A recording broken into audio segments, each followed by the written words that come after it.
Hi everyone, कैसे हो आप लोग? अच्छे हो? पढ़ाई चल रही है? पढ़ाई करते रहिए, पढ़ाई के साथ साथ थोड़ी थोड़ी मस्ती करते रहिएगा। ओके, तो क्लास स्टार्ट करते हैं। आज आज हम लोग क्या पढ़ेंगे? Modern Indian history. Modern Indian history के अंदर हम लोग पढ़ क्या रहे हैं? ओके, 1857 की क्रांति, द रिवॉल्ट ऑफ 1857। उसके उसके अंदर दो क्लास हो चुकी है, तीसरी क्लास है। ओके, आज हम लोग क्या पढ़ेंगे? लाइक मॉडर्न इंडियन हिस्ट्री से related Hindu Muslim unity factor. Okay, Hindu मतलब पूरे रिवॉल्ट के समय हिंदू और मुस्लिम के अंदर यूनिटी थी कि नहीं थी, उसके बारे में पढ़ेंगे। कॉन्सिक्वेंसेज ऑफ द रिवॉल्ट, जो रिवॉल्ट का परिणाम था, जो क्रांति की परिणाम थी, वो क्या था, उसके बारे में पढ़ेंगे। नेचर ऑफ द रिवॉल्ट पढ़ेंगे। ओके, और कंक्लूजन पढ़ेंगे और प्रीवियस ईयर्स के जो यूपीएससी के क्वेश्चन है एक दो सॉल्व करेंगे। ओके, चलो क्लासेस स्टार्ट करते हैं। फर्स्ट है Hindu Muslim unity.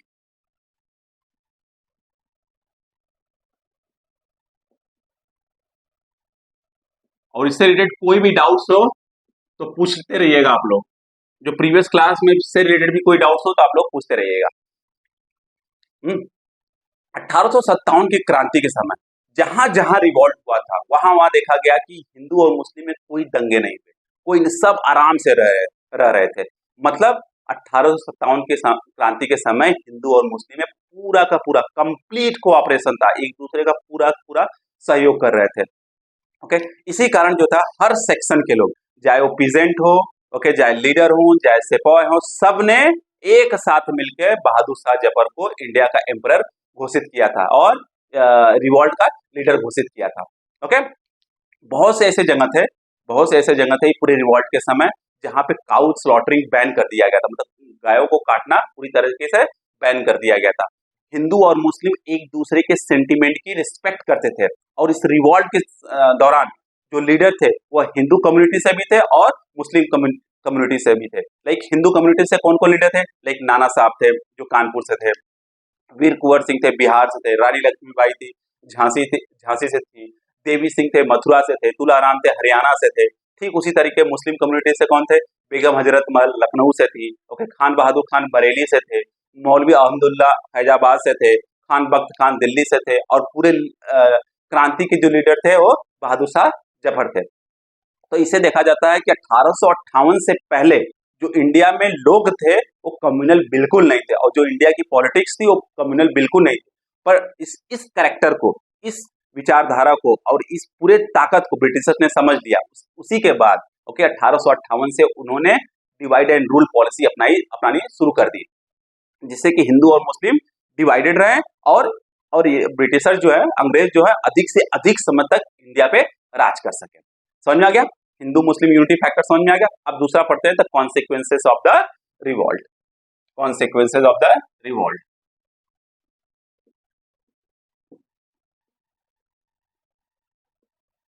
Consequences of the revolt,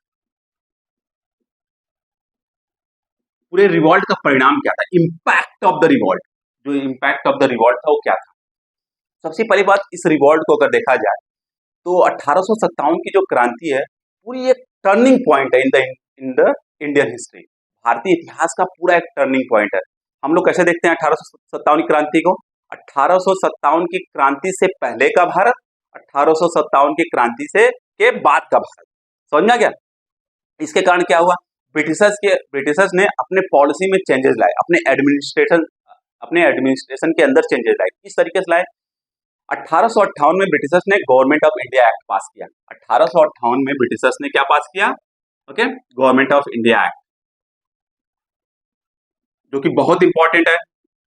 किसी भी एग्जाम पॉइंट आप इसे ध्यान दीजिएगा, गवर्नमेंट ऑफ इंडिया एक्ट 1858। अब ये गवर्नमेंट ऑफ इंडिया एक्ट 1858 करता क्या? ओके, 1757 से लेकर 1857 तक जो पूरा पावर था, ओके, इंडिया में एडमिनिस्ट्रेशन का, वो किसके हाथ में था? ब्रिटिश ईस्ट इंडिया कंपनी के हाथ में था। और ब्रिटिश ईस्ट इंडिया कंपनी में जो डायरेक्टर थे उनके हाथ में था। तो जो डायरेक्टर थे उनके अंदर जो एडमिनिस्ट्रेटर थे वो करप्ट थे, करप्शन ज्यादा था। इसी कारण जो ये रिवॉल्ट हुआ था। ओके, इस नेचर को ब्रिटिशर्स ने समझ लिया था। इसीलिए 1858 की जो 1858 में गवर्नमेंट ऑफ इंडिया एक्ट पास हुआ था उसके थ्रू जितना भी एडमिनिस्ट्रेटिव पावर कंपनी के हाथ में था उससे छीन कर कंपनी से छीन कर किसको दे दिया गया? ब्रिटिश क्राउन को दे दिया गया, ब्रिटिश क्राउन को दे दिया गया।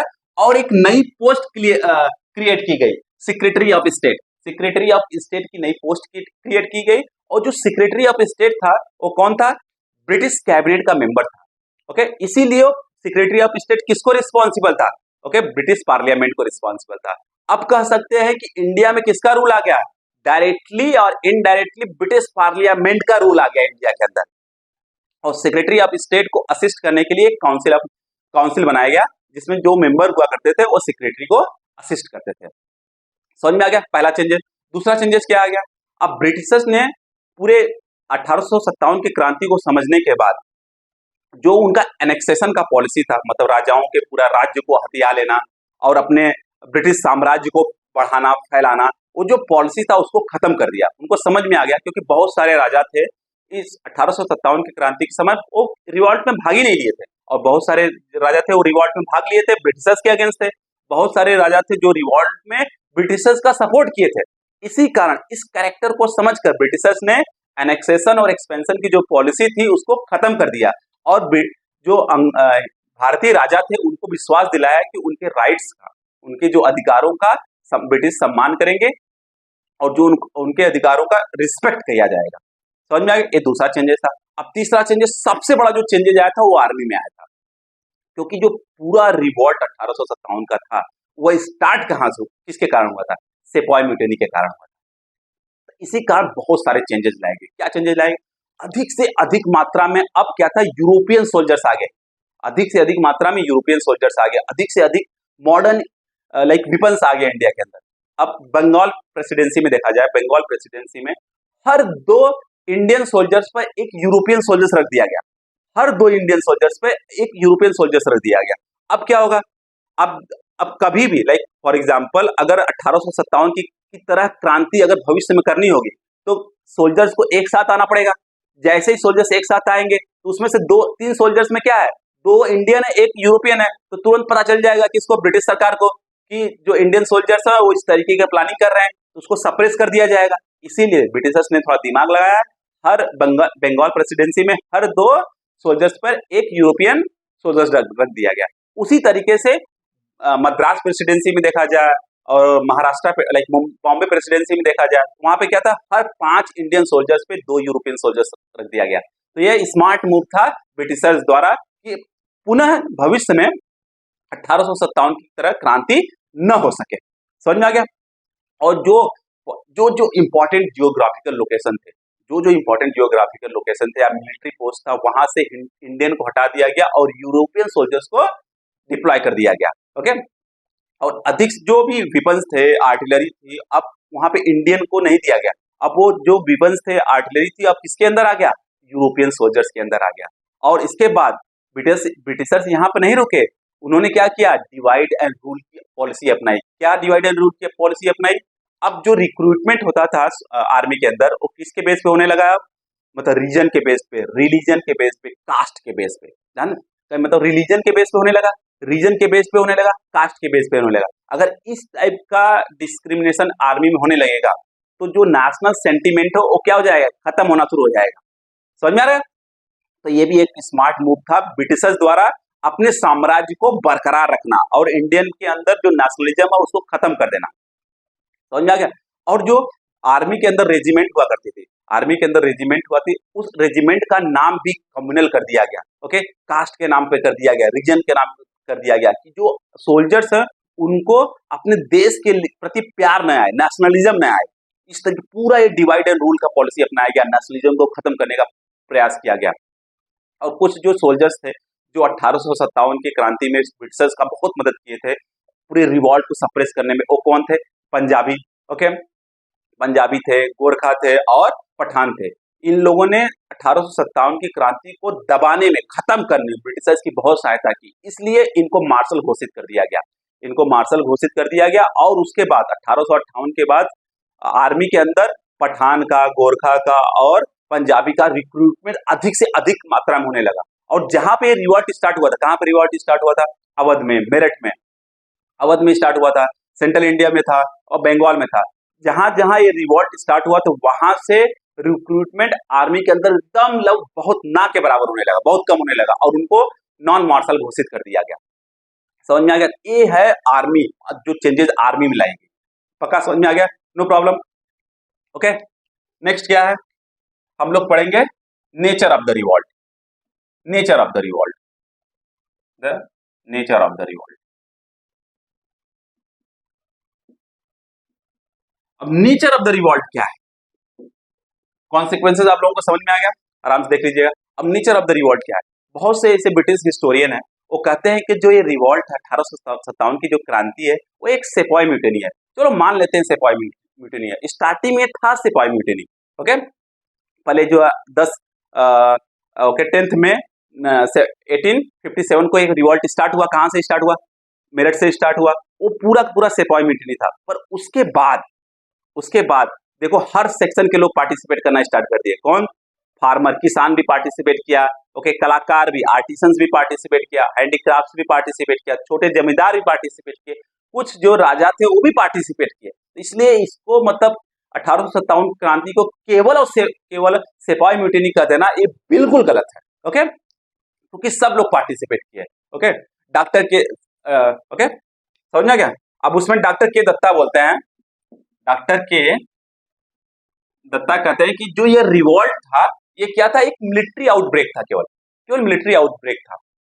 और उस मिलिट्री आउटब्रेक का कुछ लोग जो है, कुछ राजा और कुछ जमींदार लोग उसका फायदा उठाकर ब्रिटिशर्स के अगेंस्ट हल्ला बोल देते हैं कि बाबा ब्रिटिशर्स को उखाड़ के फेंक देना है। समझ में आ गया? और कुछ लोग कहते हैं कि जो रिवॉल्ट था केवल केवल कुछ लोग कहते हैं कि ये जो रिवॉल्ट था ये केवल फर्स्ट वॉर ऑफ इंडिपेंडेंस बिल्कुल नहीं था, क्योंकि इस रिवॉल्ट से पहले भी बहुत सारे रिवॉल्ट हुए थे। हाँ, मानते हैं कि बहुत सारे रिवॉल्ट हुए थे। कौन कौन से रिवॉल्ट हुए थे? कोल विद्रोह हुआ था। ओके, पायका विद्रोह हुआ था, संथाल हूल हुआ था। ये सब तो हुए थे, ये सब रिवॉल्ट हुए थे, परंतु इनका जो पोजीशन देखा जाए, इनका जो लोकेशन देखा जाए, सीमित जगह था, छोटे जगह था। ओके, और उनके जो डिमांड थे उनके मतलब सीमित लोगों के लिए थे केवल। परंतु अगर 1857 क्रांति को देखा जाए तो इंडिया का जो जियोग्राफिकल लोकेशन उस समय था, उस समय पाकिस्तान भी इंडिया का पार्ट था और बांग्लादेश भी इंडिया का पार्ट था। अगर उस समय 25% जो टोटल जियोग्राफिकल लोकेशन था उसमें जो है 1857 की क्रांति थी। मतलब 25% टोटल लोकेशन अफेक्टेड था 1857 की क्रांति। तो यह नहीं कहा जा सकता है कि जो है एक केवल छोटा रिवॉल्ट था, एक बहुत बड़ा रिवॉल्ट था। और समझ आया? ये बहुत बड़ा रिवॉल्ट था। इस रिवॉल्ट के बाद बहुत सारे चेंजेस इंडिया में आए। इंडियन पीपल ने अलग तरीके से सोचना शुरू कर दिया, केवल अपने प्रॉब्लम के बारे में सोचना नहीं शुरू कर दिया और पूरे देश के बारे में सोचना शुरू कर दिया। अब डॉक्टर एस एन सेन क्या कहते हैं? एस एन सेन कहते हैं कि जो ये रिवॉल्ट था वो स्टार्ट तो सिपाही म्यूटिनी की तरह ही हुआ था। मतलब स्टार्टिंग में जब स्टार्ट हुआ था, कौन स्टार्ट किया था? जो सिपाही थे उनके अंदर जो डिसकंटेंट था, आक्रोश था ब्रिटिश को लेकर, उसके थ्रू स्टार्ट हुआ था। पर जो एंड हुआ, ओके, एंड होने से पहले क्या था? हर सेक्शन के लोग इस रिवॉल्ट में पार्टिसिपेट किए। पीजेंट भी पार्टिसिपेट किए, हाँ। आर्टिसन भी पार्टिसिपेट किए, हाँ। ओके, हैंडीक्राफ्ट भी पार्टिसिपेट किए, हाँ। छोटे जमींदार भी पार्टिसिपेट किए, हाँ। राजा भी पार्टिसिपेट किए, हाँ। ओके, और सिपाही तो पार्टिसिपेट किए थे। इसी कारण जो यह था, और इनका सोच क्या था लास्ट में? ओके, रिवॉल्ट खत्म होने से पहले क्या था? ये चाहते थे कि ब्रिटिशर्स को किसी भी तरह इंडिया से उखाड़कर फेंक दिया जाए। तो स्टार्ट तो सिपाही म्यूटिनी की तरह हुआ था फर्स्ट, लेकिन जो एंड हुआ था वो क्या था? वॉर ऑफ इंडिपेंडेंस के थ्रू एंड हुआ था। ओके, और इस रिवॉल्ट को जो सम्मान मिलता है, रिस्पेक्ट मिलता है, वो कब मिलता है? जब वीर दामोदर सावरकर जब कहते हैं कि जो ये रिवॉल्ट है फर्स्ट वॉर ऑफ इंडिपेंडेंस है। ओके, जब वो कहते हैं उसके बाद जो है इस रिवॉल्ट को अलग लेवल का सम्मान मिलना शुरू हो जाता है। वीडी सावरकर के बारे में हम लोग पढ़ेंगे, अच्छे से पढ़ेंगे, क्योंकि वो बहुत ज्यादा न्यूज में है, क्योंकि अभी जस्ट मूवी आई थी उस पर। तो वीडी सावरकर के बारे में अच्छे से हम लोग पढ़ेंगे। समझ में आ गया? तो हम लोग नेचर समझ लिया, पूरे रिवॉल्ट का हम लोग नेचर समझ लिया। अब क्या है? कंक्लूजन पढ़ते हैं। अब इस रिवॉल्ट से क्या हम लोग सीखते हैं? कंक्लूजन क्या है? निष्कर्ष क्या है? इस रिवॉल्ट में जितने भी लीडर पार्टिसिपेट करते हैं, ओके, आज भी घरों में उनकी बहुत ज्यादा सम्मान किया जाता है। अगर आप बिहार चले जाओ, वीर कुंवर सिंह के बारे में पूछो तो अलग लेवल पर सम्मान मिलता है। रानी लक्ष्मीबाई वुमेन एम्पावरमेंट का एकदम अलग लेवल पर उनको देखा जाता है। समझना? तो जो ये निष्कर्ष है, मतलब और इस रिवॉल्ट से इंडियन के अंदर क्या है, इंडियन के अंदर नेशनलिज्म आया। ओके, वो अलग लेवल पे देखना शुरू करिए और ब्रिटिश के जो रियल कैरेक्टर था उसके बारे में जानना शुरू कर दिया। समझ में आ गया? अब इस पूरे 1857 की क्रांति से रिलेटेड एक दो क्वेश्चन हम लोग सॉल्व करते हैं और इससे रिलेटेड अगर आपको कोई भी डाउट हो तो आप लोग पूछ लीजिएगा। समझ में आ गया?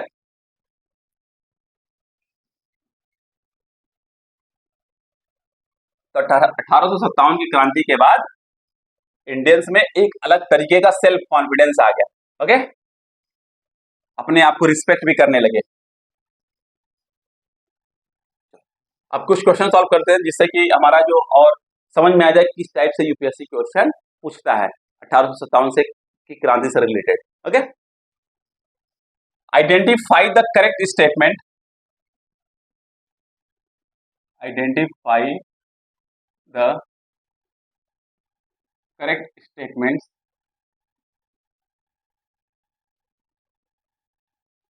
From the following. क्या फॉलोइंग है? पहला part, the most important cause,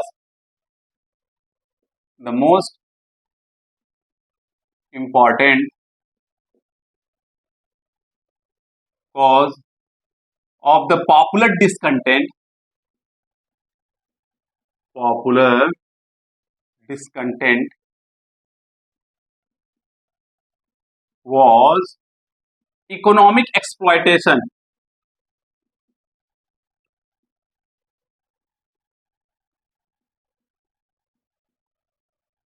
in the country, in the country during the revolt of 1857.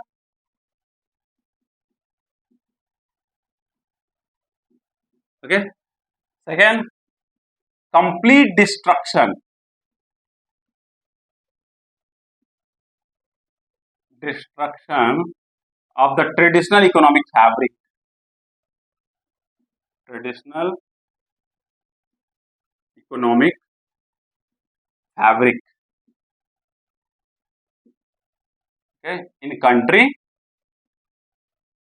means in India, okay, during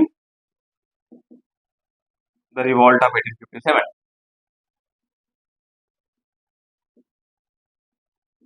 okay, इससे रिलेटेड ऑप्शन क्या है?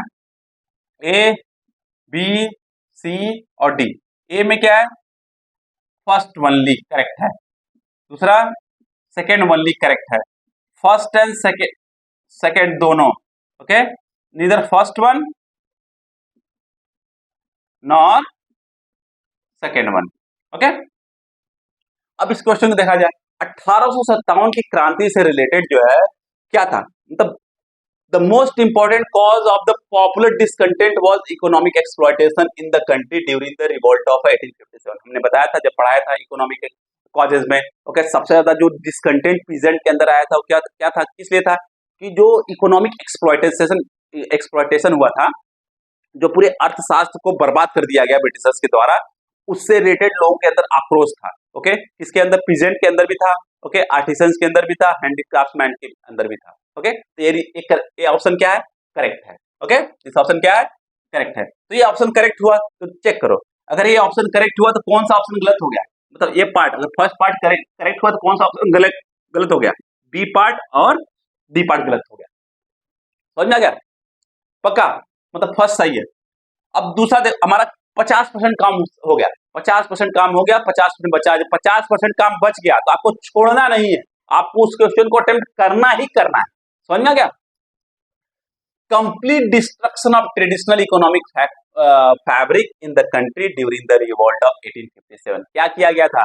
ओके, हाई रिवेन्यू जनरेट करने के चक्कर में टैक्स बढ़ा दिया गया और उस चक्कर में जो किसान थे वो क्या करते थे, मनी लैंडर से या ट्रेडर से लोन लेते थे और लोन पे नहीं कर पाते थे तो क्या करने थे, 2-3 साल बाद जो मनी लैंडर थे या ट्रेडर्स थे, किसान से उनकी जमीन छीन लेते थे। तो जो किसान था वो लैंड होल्डर से क्या बन गया? लैंडलेस लेबर बन गया। एक चीज हो गया।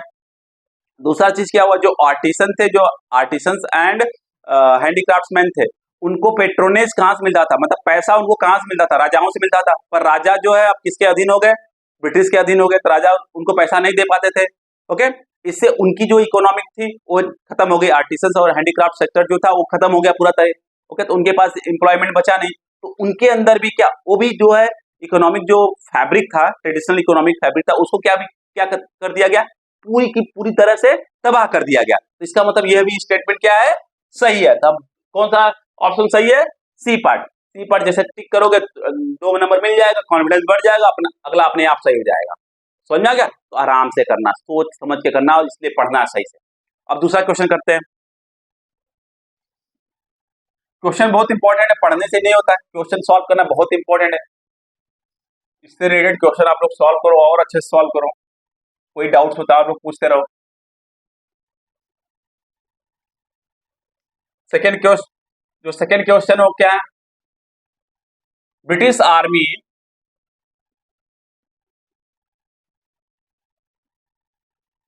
Suffered major reverses or defeat in first option Afghan war में, सेकेंड है पंजाब वॉर में,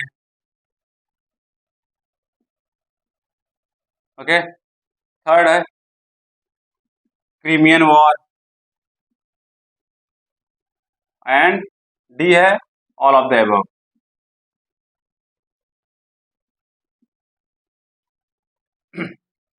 ओके, जो हम पढ़े थे जो कॉजेज था, ओके, क्रांति के मतलब 1857 की क्रांति के जो कारण थे क्या क्या थे, उसमें से एक कारण क्या था, आउटसाइड इन्फ्लुएंस।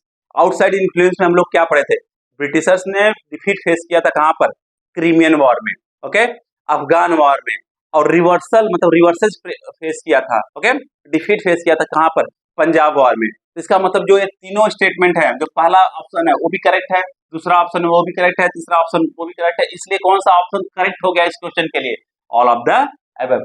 अबव, ओके, तो आपको ऐसे पढ़ना है। अगर अगर आप ऐसे नहीं पढ़ेंगे तो क्वेश्चन सॉल्व नहीं कर पाएंगे। समझ में आ गया? पक्का? No problem? ओके, तो आज के लिए बस इतना ही। अब इस फर्स्ट लेक्चर, सेकेंड लेक्चर और थर्ड लेक्चर से रिलेटेड 1857 की क्रांति से रिलेटेड अगर आपको कोई भी डाउट्स हो तो आप कमेंट बॉक्स में पूछ लीजिएगा। नेक्स्ट क्लास में उसका उत्तर देने की कोशिश मैं डेफिनेटली करूंगा। ओके, पक्का?